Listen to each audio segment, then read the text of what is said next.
ئەمڕۆ باز لەوە کراوە حکوومەت لەو راپۆرتەی کە هێناوێتی بۆ بەغدا یەکێک لە بابەتەکان بریتیە لە مەسەلەی تەوتینی ڕەواتیبی ئیقلیم.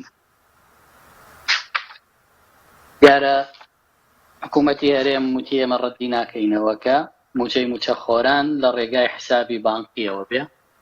تا ئێستا دیارە 5 بانک ئامادەی دەربڕیوە کە حساب بانکی بۆ موچەخۆرانی هەرێمی کوردستان بکاتەوە.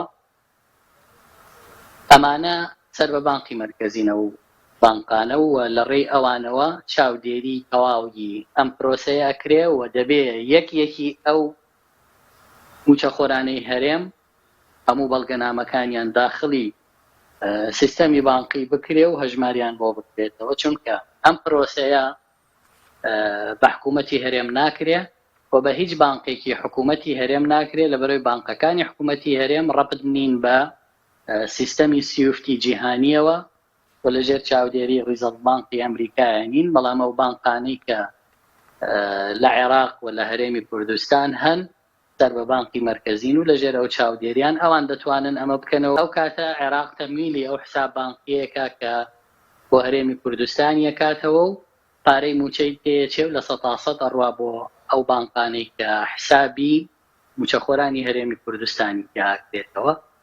ئەم پرۆسەیە دەیخایەنێ و ئومێد دەکەم لە هەمواری ساڵی 2024 ئەم کێشەیە بە یەکجاری چارەسەر ببێ. تەمویلی موچە لەو ڕۆژەی کە عێراق دەست بە موچەی موچەخۆرانی خۆیەکە موچەی خەڵکی هەرێمی کوردستانیش بە هەمان شێوە تەمویل